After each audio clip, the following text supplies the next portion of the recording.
and ZingoTV apps from the respective iOS and Android app stores, as both apps are absolutely free. And while you download, please make sure to rate and leave a comment because we want to hear from you people. Yes, we do. ZingoTV is also available on Google Chromecast, Amazon Fire, and Fire TV sticks. Roku sticks are also available on all smart TVs from 2016 forward. So next, guys, start with a couple actually sad notes here. I want to start off the show. Just want to give condolences to Drew Eubanks. He's our host of our basketball show. He just lost his mother just recently over the holidays. So I want to send a condolence off to Drew Eubanks and the family over there. Very tough loss during these holidays. Also, our boxing community, we just lost John Malich, who was actually the head coach for Champions Boxing Club, and he was the owner of the gym as well. We just lost him just recently. So wow, condolences over to John's family.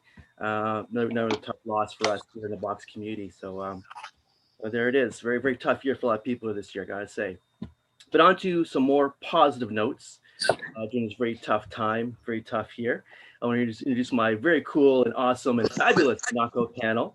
And we'll start off with, of course, he is a longtime sports anchor and sports commentator, and also a former amateur boxer. So please welcome, coming up, Joe Tilley. Hey, Noel, yeah, big show coming up. Big show coming up. So, Joe, how was your holidays, man, so far? Because we're still in the midst of the holidays. Have been great. I had my grandson over. It was fantastic. He was just beautiful. Awesome. Yeah, so, yeah, great holiday. Can't beat that. And, you know, I mean, obviously nobody's going anywhere. So went for a walk in nature. That's about it. But, yeah, it was a good holiday. Right on. Holiday. Yeah. And your new show? Tell us about your new show again. Yeah, new show. It's called Joe Tilley Sports. Coming up this week, we've got Paul Hendrick. He's a longtime Leafs host from Leafs TV and Sportsnet and TSN, and also Paul Pascu, who's written a new book. Sorry, and so there'll be a lot of Leaf talk going on. Just had Ricky Vive on last week, former Leafs captain. Yeah. It was a good fun show, and yeah, so things are going good. We're going to be live on Thursday, and don't miss it. Don't miss it, folks. Joe Tilley live. Don't miss it. He's coming up very shortly with his commentary. Yes, sir. And moving on to this amazing, fabulous panel. These guys, time out of the holidays, to here come on the show and talk with us about boxing. It was always a pleasure. Next, I was in Canada as a featherweight and later on as a lightweight boxer in 3 consecutive Olympic Games in, of course, Barcelona 92, Atlanta 96, and also Sydney Games in 2000. Please welcome the one and the only, the man in San Fran, Mike Strange. San Fran. It's a new nickname. Yeah, it's that Golden Gate. Hey. Only took about a month to get that. I've been having San Fran in the background, and finally you give me that nickname. We're quick here, guys. Here on the Knockout Show. So thanks for having me. Slow. And moving on, this amazing panel. He is a 1998 Games gold medalist, and he's also the silver medalist in the 99 Pan Am Games. He's also one of the quarterfinalists in the 2000 Sydney Games, Olympic Games, that is. He's also an amazing professional referee, by the way. Please welcome, and also he's got an amazing left hook. I got to throw that in there as well. Got a great left hook. Please welcome the one, the only, Mark Simmons. Yay! Thanks. Nice to be here. No comments, Bola. Don't worry, they're coming. Don't worry. So, Mark, how was your holiday, sir? It's great. Yeah, my kids are 3, 5, and 7, so Christmas means the world to them, and it's great to see their smiles on Christmas Day. So, good times. Right on. Yeah, kids make Christmas. That's for certain. Absolutely. That's for sure. I got a pair of new slippers. That's all I got, but that's good. And some blue hair. What's that all about? Yeah, some what? Blue hair. What's the blue hair about? The blue hair. It's a reflection. I think I got the. It's a reflection. Oh, it's a reflection. The kids got it when he was sleeping, is what it is. We'll go with that. You don't have to dye your hair blue for the show, do you? Okay. He's a big Leafs fan, right? He's trying to support your show, Joe. Yes, there you go. That's right. There you go. Well, a little advertising for you right there. And next, he won the gold medal in the. Oh, sorry, hold on. Oh, here he is. We got the right guy. Sorry. He won the gold medal in light flyweight division in 1986 Commonwealth Games, and he also reached the quarterfinals in 1988 Olympic Games in Korea. Seoul, South Korea, and later on to be from a great professional boxer. Please welcome the one and the only Scotty the Bulldog Olson. Yeah. How you doing, Scotty? How's the holidays, sir? It's been really, really, really good. Really, really nice. And actually, I bought some women's hair stuff. So this just turned out a smoky blue. It was white, Nice. but smoky blue. So yes, Smoky yes. blue. It looks good. The recipe Killer on Leafs Mark. fan. No, we gotta. Yeah, we The Mark's hair and your blue mustache. There, I like it. Look blue. Right on, right on. Leaf Nation. Leaf Nation, well represented here Leaf today. Nations, exactly. Hey, Mark, do you still work for Pfizer or no? Yes, I do. So are you can get us the vaccines quickly? Yeah. Vaccines quickly, or, I Yes, work in please. the, or I have work you in the- or have you taken one already? Is that why your hair is blue? The side effects of the yeah, I get you. Side effects. They're Yeah. coming in work though. in the They're coming vaccine in, Mark. division too. So that's my division. They're coming in, Oh, really? though, buddy. What's that? They're coming in. The vaccines. Yeah, they're in town. They're in Canada right now. It's gonna Yeah. take some time. Moderna, Pfizer, maybe a couple other companies too. I can't Slip really a couple talk of- about it. Let's put it Can you that way. slip a couple at the back door? Or? You can't talk about it. Ask him something else. Yeah. But our hair won't turn blue like yours, all right? Is that correct? No Yeah, that's weird right. side effects. That's not a side effect. Yeah, that's a huge concern of mine. Yeah. Too. And moving on, he's a former CPBC Canadian heavyweight champion with 19 total bouts, 8 KOs. He's also an actor. He's been in the movies of Resident Evil, Afterlife, Retribution, of course, Phantom Punch. Please welcome Mr. Big Ray Raymond Obuluel. Welcome, sir. How you doing? I'm good. I'm good. I'm good. Was Santa good to you or what? That fat B&E expert forgot my house again, but for some reason always remembers my daughters. Yeah. Mm, Jeez. this is good. This is good. Well, when you're on the naughty list, You have to get off the naughty That's list. what my happens. friend. You're naughty Off list. the naughty list. Like 20 years going on now for the naughty list. Is that it? My God, I'm constantly being harassed by the Facebook police every time I comment on stuff, because that one called Chris Johnson just brings out the evil in me. yes. And then they threaten that I'm gonna get kicked off and all sorts of give me suspensions. I'm like, I think they're synonymous with Santa. Mhm. Interesting little tie in there. Interesting. I'm telling you. Interesting. Very interesting. Oh, it's good to know. It's good to know. But I have seen the feedback going back between you and Chris these days. It's quite interesting, I gotta say. Oh dear God. he needs meds. And I can't really picture any other solution for his I'm replaying replaying Mark can hook him I'm up. Mark can replaying hook this him on up. Chris's Facebook tonight. There should be a fight between you and Chris, I think, to help resolve this matter, I think. Yes. Yeah. Oh yeah, I'm convinced that it's coronavirus was concocted by Chris Johnson because he went off, opened his mouth, accepted a challenge to fight me, and then ever so conveniently, the world went on lockdown. We couldn't have the fight. I'm like, yeah, he came up with a couple of stipulations. There had to be a catch weight of, I think it was 230, but then it had to be a catch height of me coming down to 5'11". Now, Ray, does he have to Tricky. get down to 230, or What's that? does he have to get down to 230? He has to get down to 232. The fat Oh, okay. bastard. Yeah, interesting challenge there. Interesting challenge. Very good. Well, interesting. Our last guest here. He is actually Calgary's first boxer to hold the IBF superweight title. Joins from his home in Calgary. Please welcome Steve, the Dragon Claggett. Welcome, sir. All right. Yeah. How's it going, guys? I'm happy to Good, be here. good. I'm happy to be here chatting with you. Right on. We're glad you joined us as well. Making time during the holidays to talk with us, guys. All you guys really appreciate it as always. Thank you. Thank you. And was Santa good to you there, Steve? Was Santa good to you? I was more Santa this year, Oh, which is awesome. I think that's the best part, right? You get, yeah, good to give. I mean, I got a couple of boxing things, but I gave a couple boxing. I don't know. It was good. I think the point of it's just to have fun with everyone. So Santa was great to me in that regard. As much as your title before Christmas, that's always a bonus as well, right? Yeah, that was my Christmas gift right there. For yourself, yeah. Right Steve on. gave some seasons beatings. Right. Yeah. Oh, very good.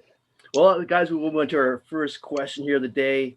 As we all know, 2020 is a really brutal year in so many ways. Brutal year. But I have to ask, guys, what was the best fight you guys thought of 2020? Is there a fight you guys thought was the best fight of the year?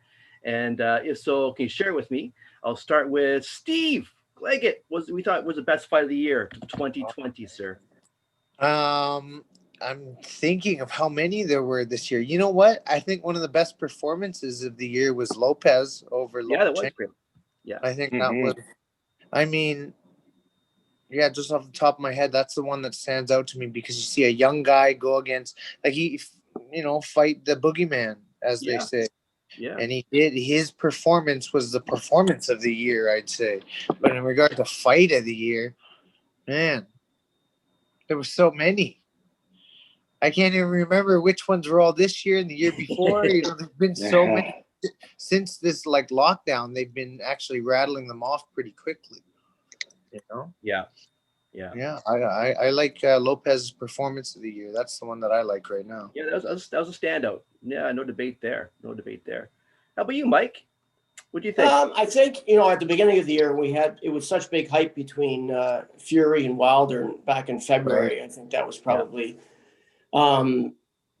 because everyone thought Wilder was going to come out and just maybe, knock him out the first couple of rounds. And you saw Fury, who was just on top of his game and took it to him and man, got rid of him as faster than anyone ever we would have thought anyways. But I think the hype for it was great. I love I obviously love the Lomachenko fight, but also the Castillo Clayton and Sergey Lipinets. Oh yeah, right, yeah. That was a really good fight, and a fight where Castillo fought. Man, he was he took him to school. He got a draw, which I thought he should have won, but for his performance was amazing.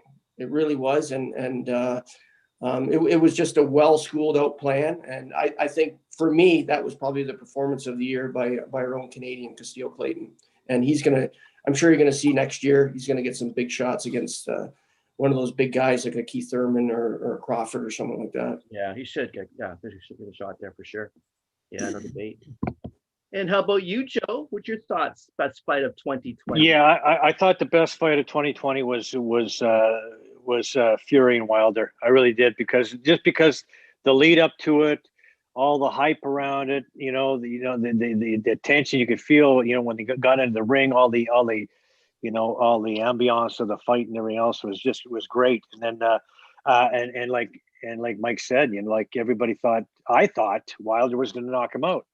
And to see the kind of boxing demonstration that Fury put on, and then just really ended up knocking Wilder out, it blew me away. It was probably, for sure, I would say that was probably the fight of the year as far as I'm concerned. Yeah. Just because of all the pomp and circumstance around it and everything else. That's why that's when I got my kind of blood pumped up the most, and the excitement of the fight itself, and then how the fight turned out was really good. But yeah, there were some other good ones too. Yeah. The Teofimo was great. He was amazing. Gervonta Davis was pretty impressive too. And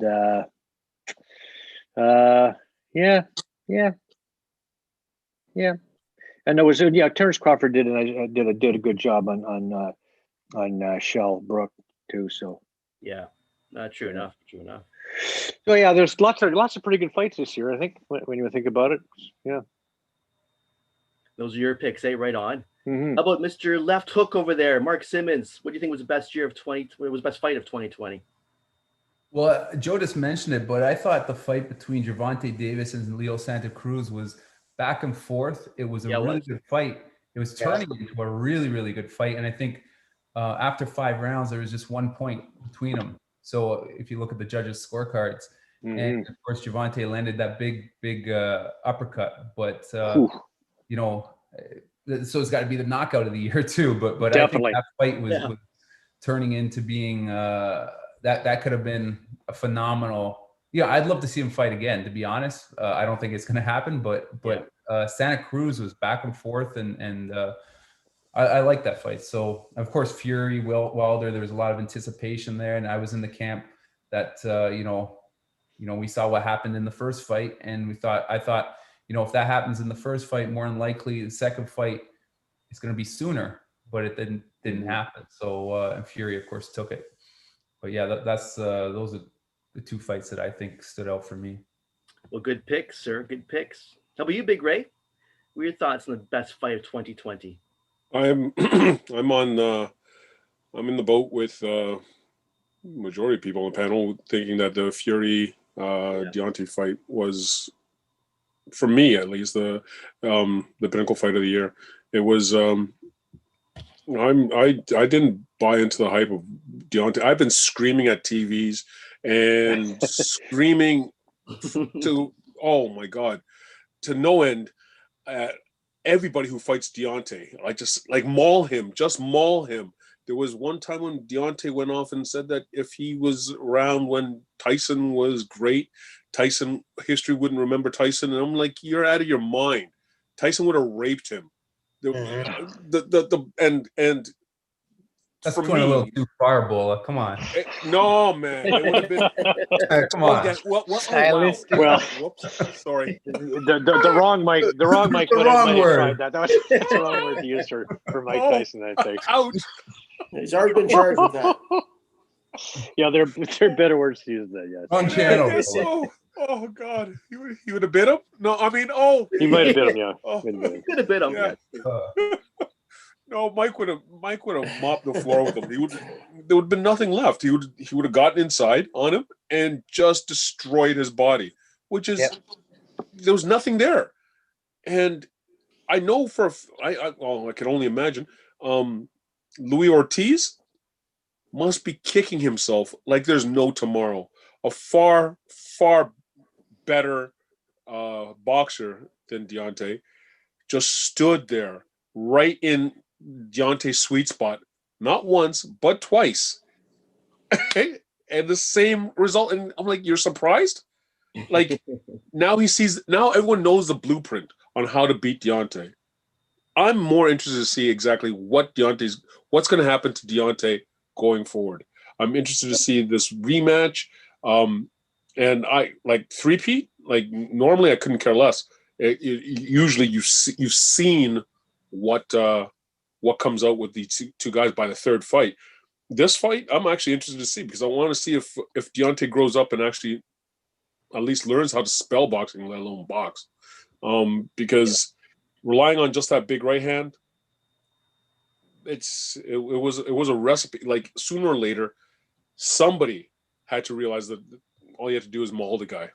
And I'm glad that I felt that Tyson won the first fight, and I'm glad that he was actually he took the second fight. Yeah, he made sure the second fight was a W for him. So yeah, right on.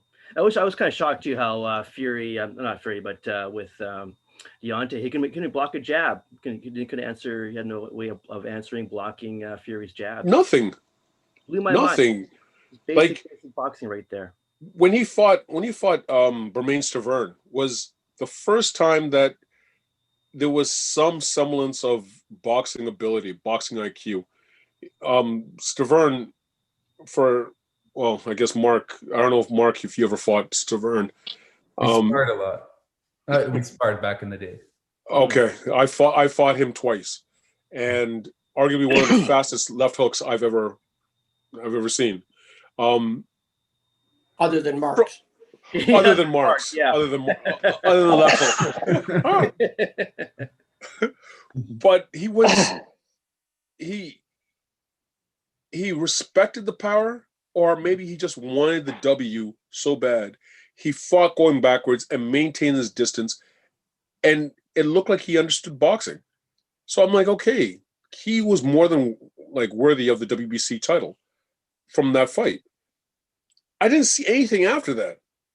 Like if you see the Dion, and granted, his fight with Bermain the second time, they gave Bermain 3 weeks notice. So that's why you saw Fat Bermain coming in there and pretty much stood there and got just clubbed out there. But he's so aggressive without anything called fear. I'm interested to see exactly what's going to happen now. Now he knows that he could touch canvas. Now he knows that people know that he has no power inside. What is he going to do? He's got to work now to keep people in his golden spot as opposed to everyone running afraid of him and getting clubbed out. So, Yeah, no, true enough. And how about you, Bulldog? What's your thoughts on the best fight of 2020, sir? Well, I agreed with everybody, all of your comments. I agreed with all of them. All fights had their own particular excitement levels, and but one for me was just happened about a week ago. It was a girl from my hometown, Jelena Marjinovic, and You're right. she is like 8-time women's champion, just a killer and a beast in the ring, and she. Her trainer Milan Lubovac had suffered a cardiac arrest, went in a coma, and he's still in a coma. So she was without her trainer Milan for the first time in her professional career. So she stepped out of her comfort zone, had some people in working her corner, and I thought that performance was, considering she had such a bond with him. I think that was still a great performance to have entered that uncomfortable zone without that recognizable person in your corner, and to still put on a good fight against a girl who wasn't very skilled, but she was very tough and durable. Yeah, right on, right on. Good call there, sir. Good call there. Well, boys, we'll move on to more of a personal a topic here. For you guys individually, personally, what was the kind of for you guys? What was like the best lesson you guys learned 2020 for yourselves? I'm kind of curious, and go around the panel here. I'm gonna start with Steve Clegg at the Dragon. What was kind of your for you? What's like the best thing you kind of learned this year about yourself or in general in 2020? Well, one thing that I learned because of the way of the world right now, everyone kind of got shut down and locked in and isolated. But something that I guess I've learned it before, but I exercised it this year, was the fact that wherever you go, there you are. That's an old quote. That's a quote from Buddha, I believe. But if you get better in this gym, you'll be better in that gym. If you can fight in this ring, you can fight in that ring. I think it was Joe Louis or somebody said my punches are just as hard in New York as they are in Detroit, or like something like that. But that was that was kind of my motto this year. And in all this quarantine, I just stayed working. I trained on my own. I trained in the field. I trained outside. I had friends with heavy bags in the garage, and like eventually I got to where I was allowed into a gym or two. But consistency pays off. So I just stayed on it. I kept improving. And then when I did have the fight, it all showed. And then I kind of looked back at it in hindsight. I was like, that's what I was building. So I think that was a big lesson for me this year. Just stay consistent, because if you get better, you'll be better. I think it's that simple. And in this game,